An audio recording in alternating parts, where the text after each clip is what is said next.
comfortable. Okay. Welcome to Trinity. All right.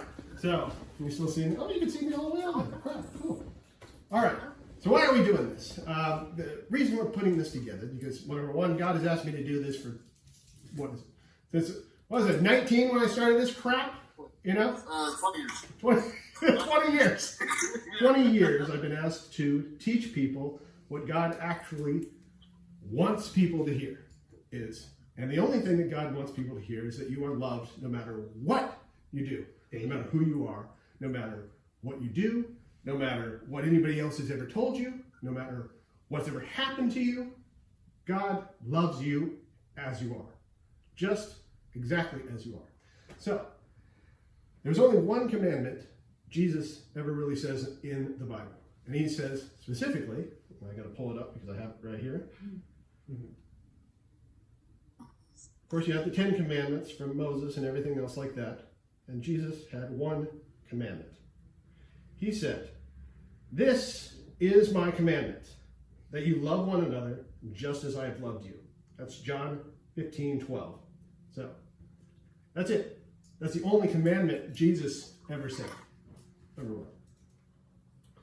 So what we're doing here and why is I find that when I go to church, I oftentimes leave feeling like I'm not good enough. I haven't done enough.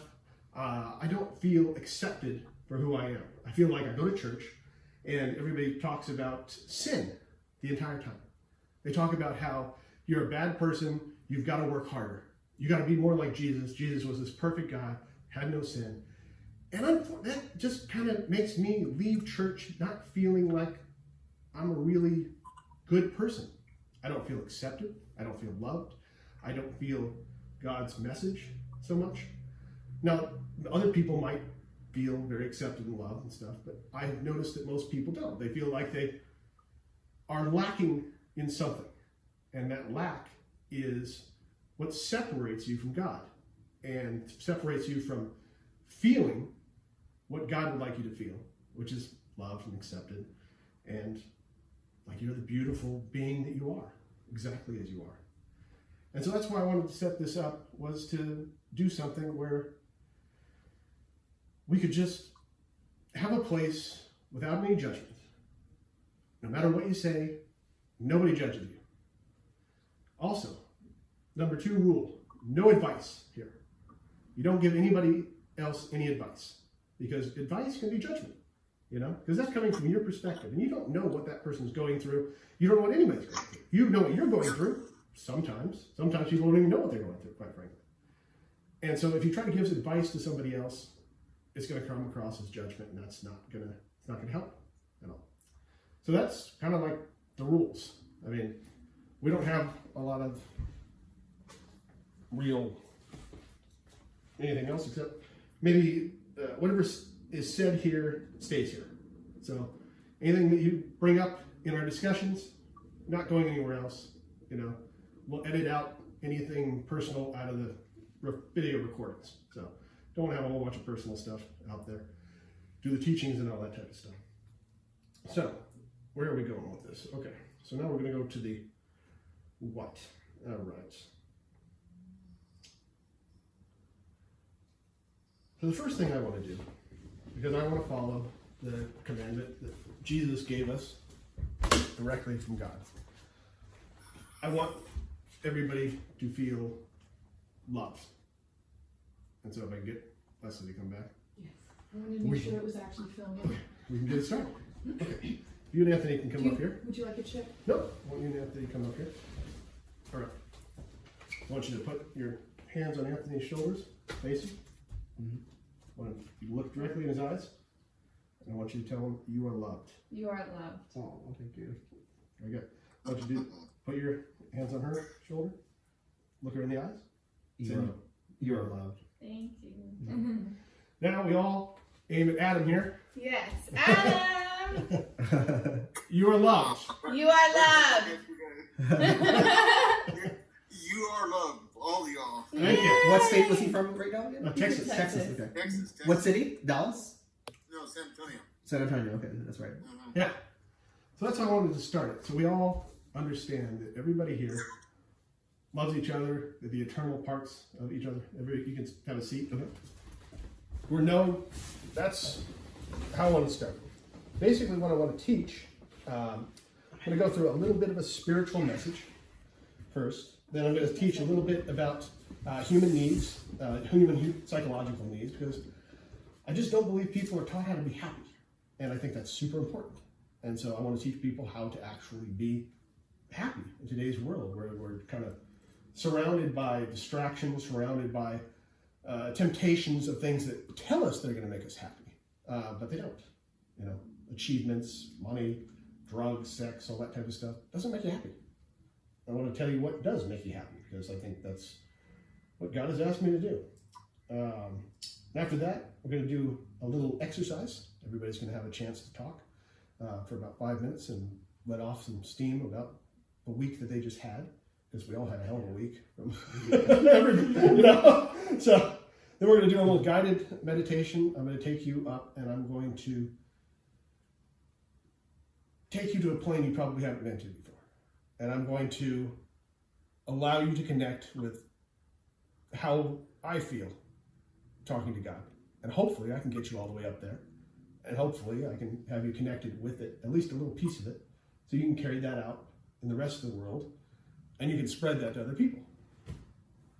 And then after that, we can have an open discussion about whatever the heck you want. So, anyway, first we're going to go through a little spiritual messages. Everybody's Catholic here.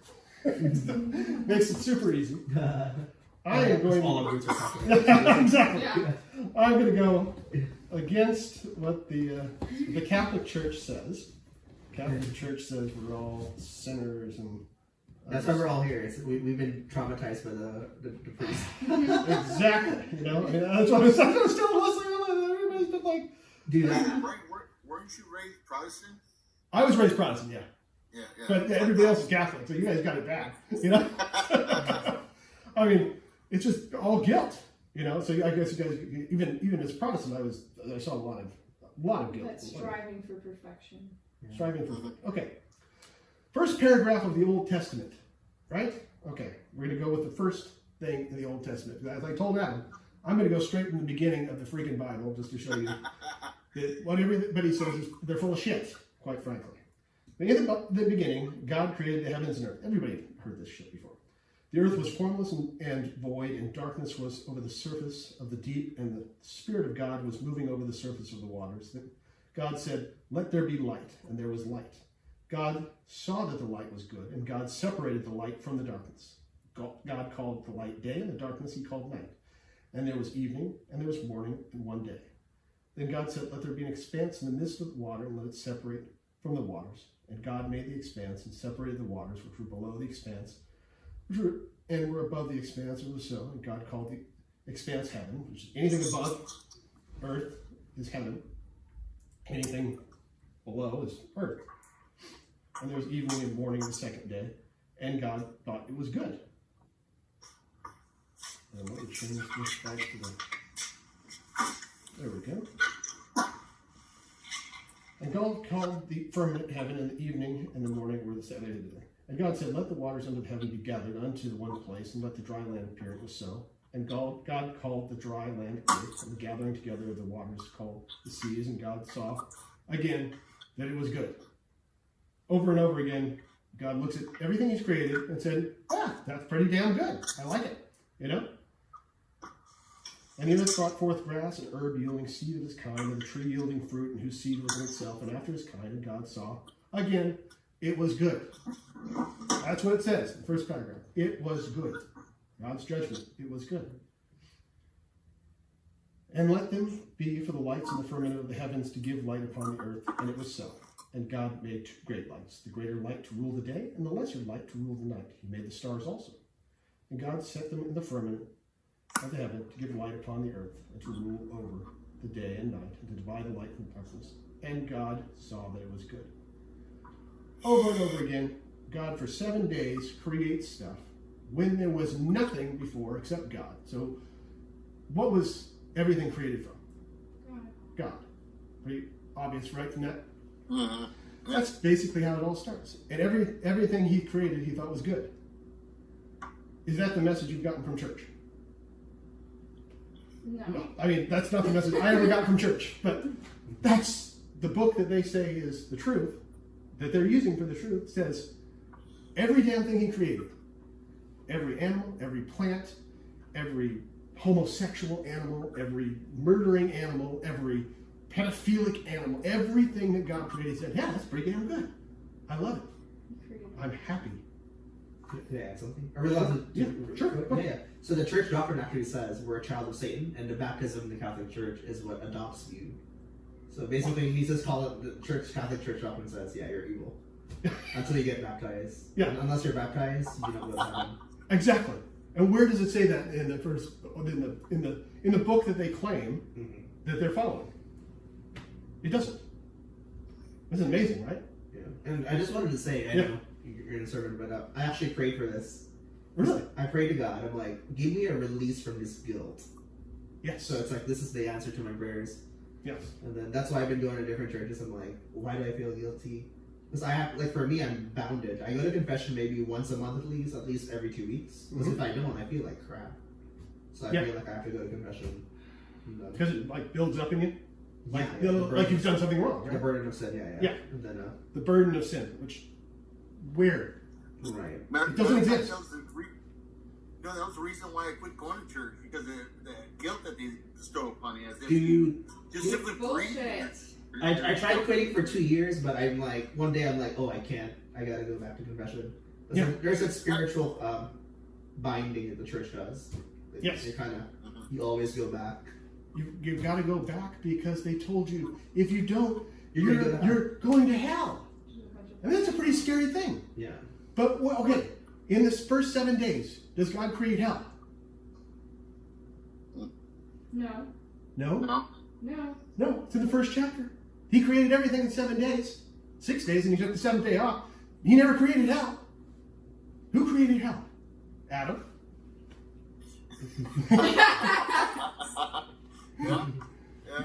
What, 1600 they created hell? I think it was 1624 where there was differentiation between heaven and hell. Where before that, God was perceived as both God and Satan. Both the example of duality. Where the year 1674. By man. Huh? Okay. Oh, no, I was talking about the year 1600 is what you were mentioning. Yes. I'm like, what's 1674 with the year? Yeah. Was it 1600? No, you're probably right. It's probably about 1674. That's about right. I don't remember. But 1674? I thought it was earlier than that. Like it might have been. I don't know the exact date, but yeah. We did. I mean, the point was they, And it was a ploy by the Vatican to guilt trip people into abiding by what the Pope was saying. So basically, it gave him more an absolute rule over basically everybody. His word was, unquestionable. So you cannot question the Pope. So, and what I have looked at throughout history is the Bible, and most of these religions are run by successful men. Successful men tend to have a real problem with their fathers. They're always trying to prove something to their fathers. The most, financially successful, more powerful men tend to live and die by anxiety of trying to please their father. So then they took this earthly anxiety of trying to please their father, and they just put it on to everybody else. They transferred it to something. Nowhere in the Bible does it say that anything is wrong in the first 7 days. I mean, we can go through the whole thing, and I can show you how it really never says that anything's wrong. There's nothing wrong. God loves you completely. Jesus has one fucking commandment, to love each other. That's it. That's the one commandment. Everything else he says, it's important. But it says, this I command you to do. Love each other, just as I have. Perfectly, completely. And that's why we're here. Because that's all God wants, is you got to know that you're loved. So any questions about the first 7 days? Did that help? Absolutely. Okay, great, cool. So, next thing we go We're going to to. discuss later too. So. Yeah, we can discuss them later too. So, Leslie, you get right for me because you're right. I can't. Okay, so we're going to do the human, we'll just write out human needs. She has a good handwriting. A lot better than mine. Oh, Are you right-handed? good? No, I'm right-handed. Oh, no, yeah, I can see that. Adam, can you see this? Actually, no, it's too bright. Okay, well, But just I'll text listen. you. I'll Yeah, text you. listen, and we'll transcribe it for you. Okay. Okay, cool, thank you. Okay, number one human need, attention. Just put number one in attention. We're going to go through all. Whichever. We're going to go through all of them real quick here. Number two, mind and body. Mind/body.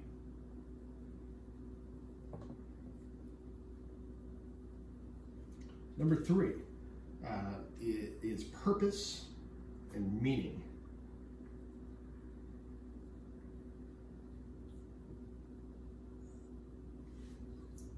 Number four, community and contribution, or community/contribution.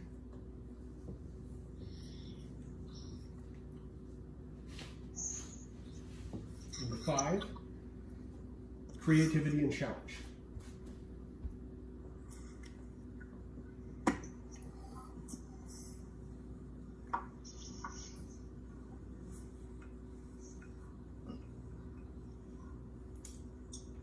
Number six, intimacy.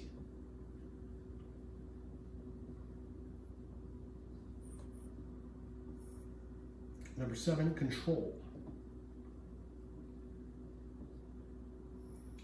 Number eight, status. And number nine is safety, security.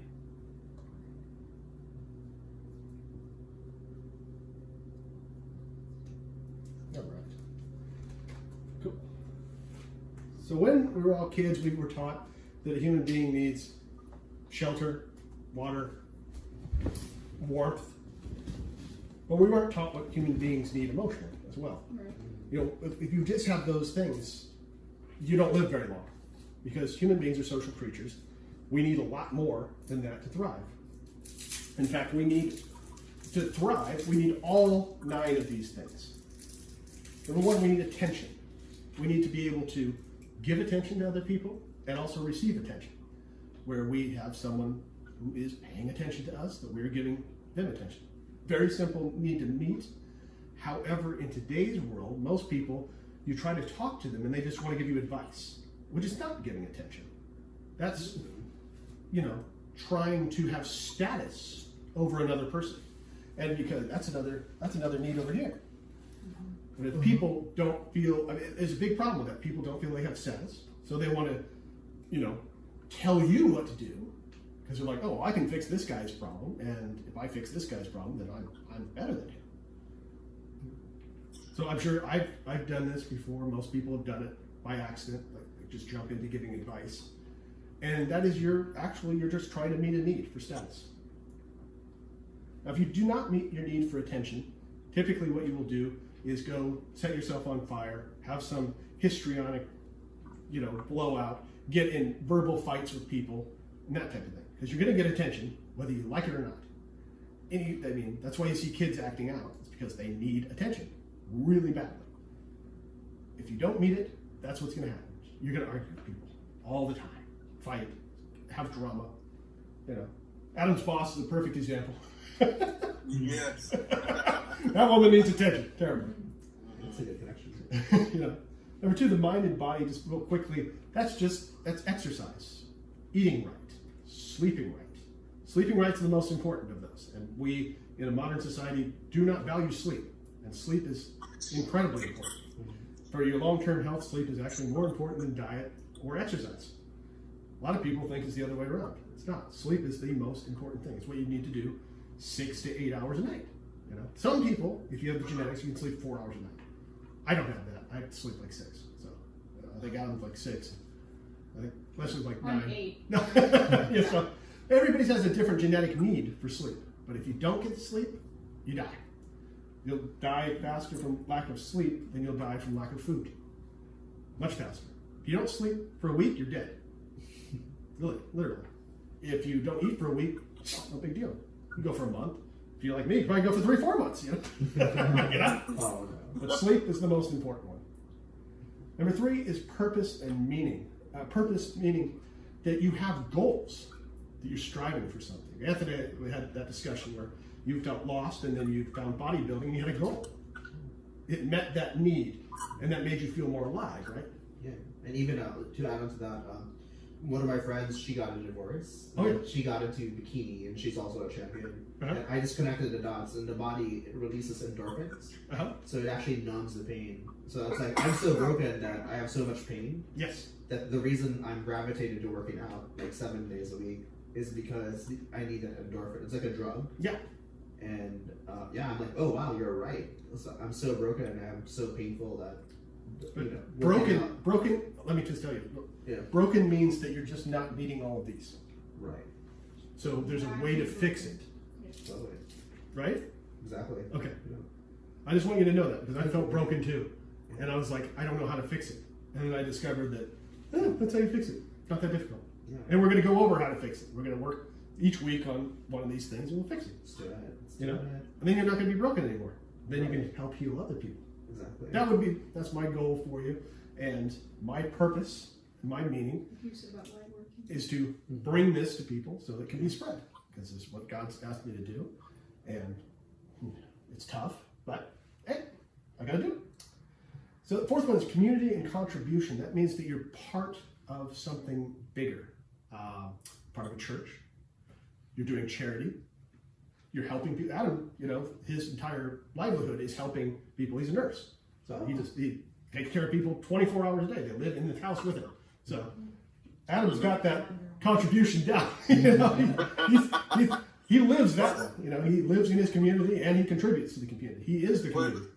Now the problem there though is it's one way I'm giving. I'm neglecting myself and receiving. Whereas, well, those are other needs though. But you got this one checked off. That's true. Yeah. But if you don't meet the community and contribution needs, you're going to feel alone. You're going to feel bored. You're going to feel disconnected. You're going to feel like, what the fuck am I here for? You're going to feel like you are useless, that you don't feel that God wants you for anything. You don't feel that people want you for anything. It's a very horrible thing when you don't feel that. You feel empty inside. And that's what the emptiness is you're not making a contribution. And I've been there, it sucks. Like an existential crisis. Yeah. It's the emptiness. It's horrible. Number 5, creativity and challenge. Creativity and challenge meaning you're looking for that flow state. Everybody's been in that flow state, right? Where everything just moves. It flows. The reason you get into flow state is because you're doing something that, number 1, you can do. So your confidence is up. But it's just hard enough where it's not something you've done before, so you're able to move forward on it. If you don't have creativity and challenge, you will drive yourself insane with anxiety. That's how that works. You will make up problems. You will look at the future and say, oh my God, the sky is falling. A lot of people, you look at climate change and say, oh my God, the world is coming to an end. And the climate is changing, but the world coming to an end, I doubt it, But you look at anything out there, terrorists are coming to get me. And I've been there, and I've done that, my God. Adam knows that one. Jeez Louise. Yeah. Yes, sir. Remember 9/11, we were like, finally it happened, right? We kept telling everybody. Yeah. Because Adam and I had horrible anxiety. Because we had a lack of creativity and challenge. We had a terrible lack of that. So we got in all sorts of trouble all the time. Number 6 is intimacy. And this can be whether with a physical intimacy, with a sexual partner. This can be just being able to talk to somebody, not being judged. A family member, a friend. Adam and I have a deep intimacy. And we meet each other's need on that. Bros love, bros. We got the bromance. Bromance. We have the bromance, absolutely. If you don't have that, then you do not feel like someone knows you. And if you do not feel like you're known as a human being, you feel like you're walking around with a mask on all the time, and it makes you feel very disconnected. Have you felt that way before? Oh, yeah, all the time. Oh, okay, well, and that's why you have a lack of a place where you feel that you can be you completely unjudged. In my family, I couldn't be me. If I was me, I would be judged. I think you had that same thing, right? If you were you would be judged. I know Leslie was. Yeah. I'm assuming maybe you were too. I don't know. Yeah. Oh yeah. Totally. Yeah. And so we couldn't get our intimacy from family. We have to meet other people and get our intimacy that way. Now, if you don't get intimacy, typically what people do, they'll go out and they will try to find sexual partners and have very unfulfilling sex, which is not very fun, and you'll just feel more and more empty because people don't know you. Mm-hmm. And you'll think that the sex will be like, well, if I'm naked in front of somebody, then I must be vulnerable. No, they'll know me. No, they don't know you. They can't see you. People desire to be seen more than anything else. They want someone to know them, know who they are, know who they represent, who they stand for. And they want someone that tells them that's okay. And that's good. It's something you want to have. Number 7 is control, where you feel that your decisions, your actions mean something to you, that you have control over what you're doing. You have control over your emotions. If you're a prisoner or something like that, there's not much control there, right? But you do have control of your emotions. And that's something Viktor Frankl talks about in his book. He was in a concentration camp. And he said, well, the only thing that kept me alive was I knew I was in control of my emotions. So in any situation, when you don't feel that you're in control, again, you'll get anxiety, and then you will immediately get depression. Horrible depression, apathy. What the fuck's the point? That's what happens when you have lack of control. You have a feeling of, nothing I do is going to work out, so why the fuck do I care? And again, that's a horrible feeling. I've been there more times than I care to admit, especially in my job lately. Number 8, status. Everybody needs to feel like they're important, that they have something to offer the world, that they are special in a way, in a way that is unique to them. If you don't feel like you have status, you tend to step on other people. You tend to tell people how to do stuff. Because you're like, well, I'm going to look for status by stepping on somebody else. I want to be higher, so I'm going to step on you in order to be higher. Adam's boss does this all the time too. I've heard from him all the time. I've had plenty of people give me advice when I don't need advice. I know what my problems are. I know how to solve them. If you're an intelligent person, then you do. If I need advice, I'll go ask for it. But that's what people do when they have a lack of status. And a lot of people don't feel, because they don't have a lot of money or they don't have a lot of connections or a lot of power, they feel like they have no status now because they're comparing themselves to other people. When in fact, you could have a lot of status. You could be the head of a group of people, like this group. You're part of this group that gives you more status, because I'm not teaching this to everybody. Only people I think are really worthy of learning this, who are intelligent, creative people who are strong enough to deal with the truth. Because it's different than what you hear out there. So you can have your status from that. And the last one is safety and security. And this is one of those where you feel like you have enough money in today's world. You gotta feel like you have enough money. You gotta have a place to live. You gotta have food, water, shelter, this type of thing. And so typically safety and security today is money, physical safety. I don't think men have a problem with physical safety in this society. Some places women do, so that's an issue as well. Now, if you don't have all of these needs met, what will happen is, if you could write some stuff up, Yes. there, is drugs.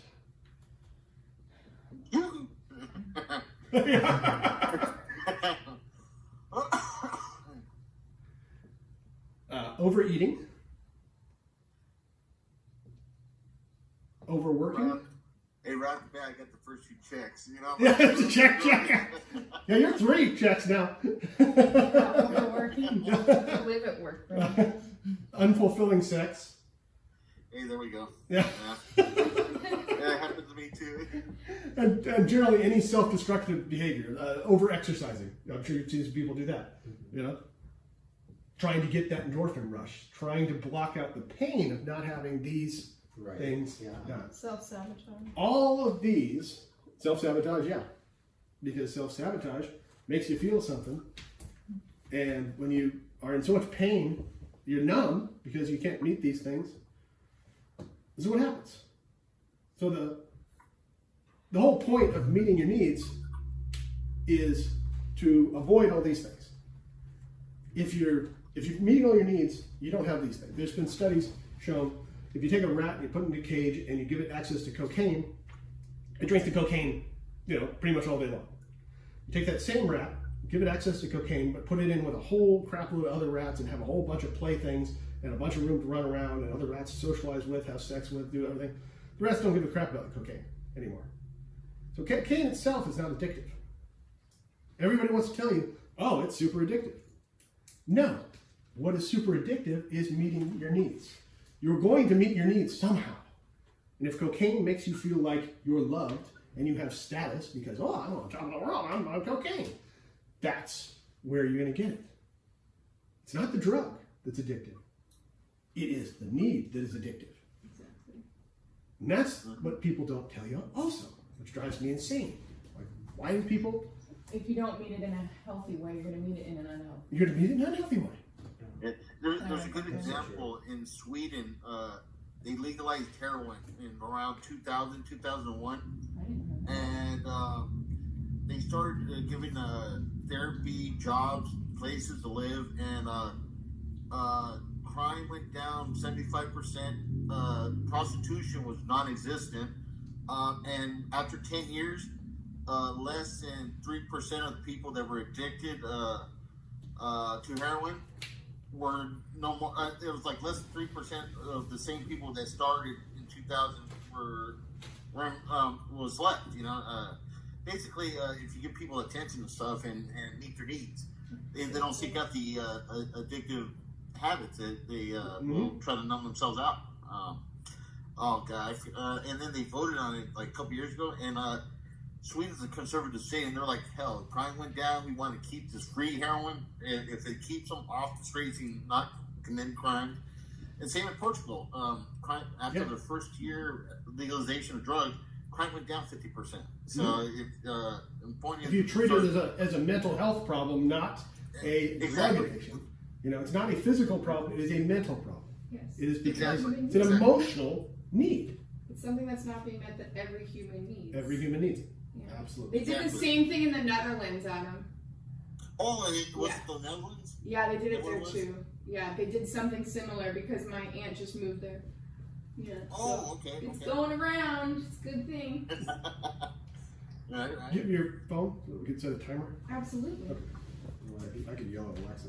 No. How long? Okay. So, the number one human need is attention. This is the one where you need it most out of probably all of these things to really have a healthy, long life. The better your social connections are, the longer you live. Some of the longest lived places in America are just a whole bunch, is a town with a whole bunch of really fat Italians, super overweight. Mm-hmm. They live well into their hundreds all the time. Why? Because they have very, very close social connections. That's the only thing they can figure out. Everybody in the town gets along. Everybody in the town meets together on their porches. They walk around. They say hi to each other. And they live into their hundreds all the time. Even though they're overweight, they have diabetes, everything else, nothing kills them. So attention's the number one thing. So today, I'm going to show you how to give attention, and receive attention. So what we're going to do, simple exercise. We're going to set a timer for 5 minutes, and then you're going to just talk about whatever the hell you want. This is an open forum where you will not be judged, and no one will give you advice for anything. You're just going to talk, and you're going to bitch about whatever's, because life sucks. We're just going to try to make it a little better, And so this is practicing giving attention, not trying to fix it, just listening. So, go ahead and set the timer. I'll start it. All right. You're up. All right. For sharing. Yeah, you're welcome. Thank you guys as well for sharing. It was good.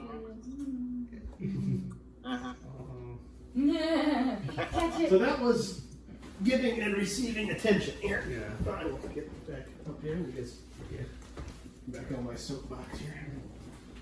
If you decide you want to cheer, there's a cheer. Oh, right. We should get him a king's chair. Like that. We will. We will. If the bishop's chair, The bishop's chair. and then have the bishop. Yeah, you know, like a bishop, some crazy hat too. I love it. I love that. Yeah, I forgot what it's Oh called. my gosh, the hat. Yeah. Yes. So, does that was that different for anybody? Just sitting there, just giving people someone attention and not responding. You know, just giving attention. How was it? How did that feel? Oh hell yeah! Like totally, like it's different. I've never had it before. So Yeah. Exactly. All right, so we're gonna try this. See if I can get this guided meditation to work here. So, you guys, sit down with your feet flat on the floor. Relax. Can I turn this down? You can turn the light off, sure. can you turn on that music on the thing? We're gonna turn the music on. Yeah, just a second here. Cool. And Leslie, check the battery. Right? Is it still recording? Oh, It's in 4K. Is it still it's still going. perfect? Yeah. Thank you. So, I'm gonna get this. Can I open the door a little because it's kind of hot in here?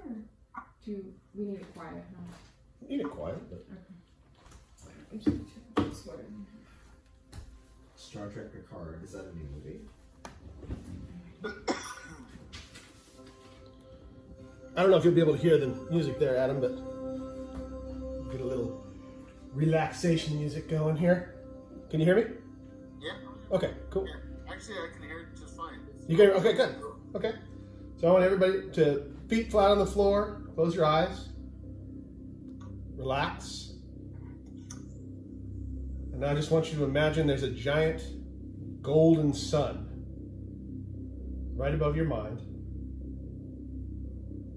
And that golden sun is slowly, very, very slowly coming towards the top of your head.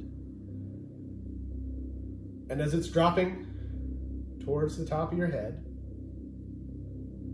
you feel the warmth of it. And as you feel this warmth, you notice it starts relaxing the top of your head. All those little muscles in the top of your head start just relaxing. It's a weird feeling. It might be a little tingly at first. And as the sun, bright sun, starts dropping deeper into your head, you notice your forehead relaxing. All those little wrinkles are starting to just fall away now. And now that golden sun feels like a golden melting honey. Slowly melting down your face, relaxing your jaw, relaxing your ears, relaxing your tongue and your throat. Slowly dropping down into your chest, relaxing your shoulders, relaxing your arms. You feel even your lungs starting to relax, and so you can breathe easier. Breathe deeper, more rhythmically, as you're relaxing even farther. As that golden honey just keeps slowly oozing down. A little quicker now as it touches each part of your body. You feel the relaxation get 10 times deeper down to your forearms, down to your hands, down to your belly, your organs themselves relaxing. Now down to your legs, all the way down to your feet as it travels down, relaxing. All of that blackness you notice falling out of your feet down into the ground, just pouring out of you now. As you relax deeper and deeper and deeper, drifting, dropping, almost dreaming now, a state of relaxation. And as we relax even deeper now,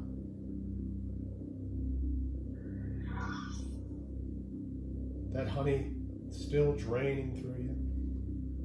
All the tension of the day, all the thoughts you had, all the tension of the week, and even broader now, even the tension of the month, the tension of this year, the tension of last year, the tension of the last decade, all of it just floating away now. As we're getting down to the deepest part of you, we're getting down to the deepest part of who you are, deep within you. Without all the stress, without all the tension, just be you for just a moment. From that place, as you're drifting, dropping, dreaming even deeper now, I want you to imagine that you're walking in this beautiful field. Grass-covered field, flowers, butterflies floating around. Colorful and beautiful. And I want you to just lay down in that field. So you relax even deeper as you lay down. Letting yourself almost sink into the grass, sink into the ground. And you notice some butterflies flying above you. And as you watch the butterflies, you relax so much. You start to realize that you could imagine being one of those butterflies. Just imagine being what it would be like looking from the eyes of a butterfly, looking down on your body, just laying there peacefully, having this very, very peaceful look on your face as you kind of just flutter along. And you're pretty free being a butterfly. Don't have a lot to worry about. Stunning, beautiful. And go ahead, and I want you to fly up into the air. And as you fly up, you start to shed that butterfly form, and you start to realize that you're a smile. A golden smile as you enter into space. And you start going even higher. You go to another plane as you push through that first barrier. And that first barrier, then this is just all white, perfect clouds look like something from a childhood idea of heaven. And yet your golden smile that you are, that's all you are now, is a golden smile, keeps pushing higher and higher and higher.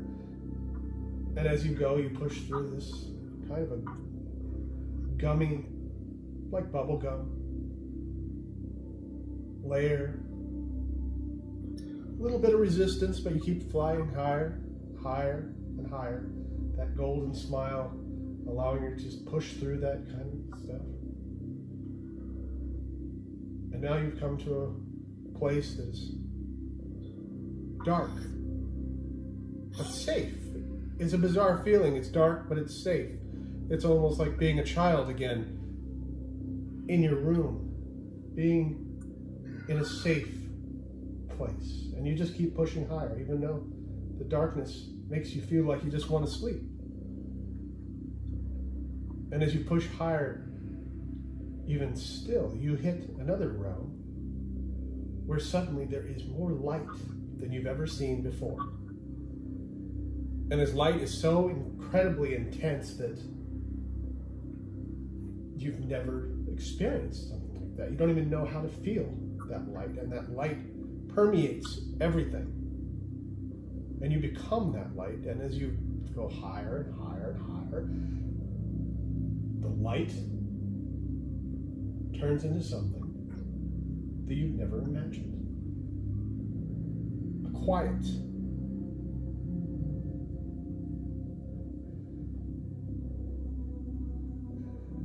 You feel quiet. And you feel accepted like you've never felt before.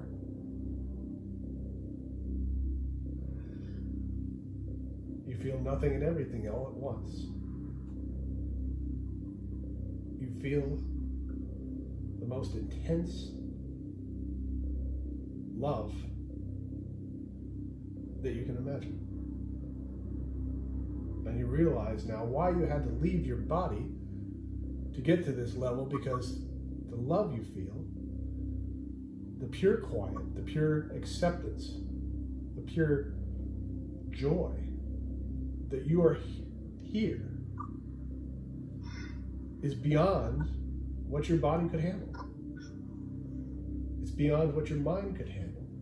It's beyond what your soul could handle.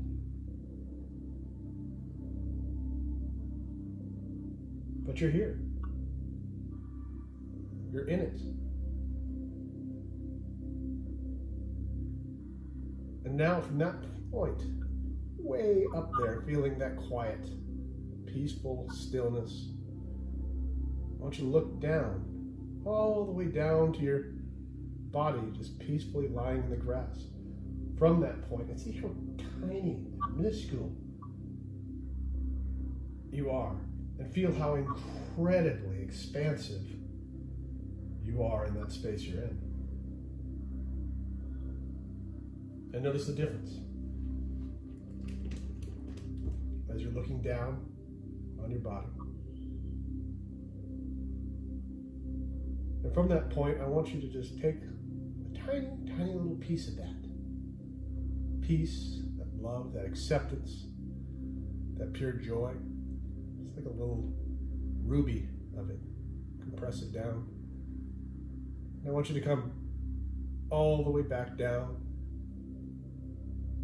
into your body. All the way back down into laying on that grass. Just for a moment. Once you're on the grass, I want you to just drop down all the way into the earth. All the way to the center of the earth. And I want you to feel connected to the center of the earth. And then I want you to come back up from the center of the earth, right into your body again. All the way up. And now, go ahead and come back to your body as you feel like. Come back to here and now, knowing that you have both the grounding and the love of heaven. And I want you to just notice how you feel.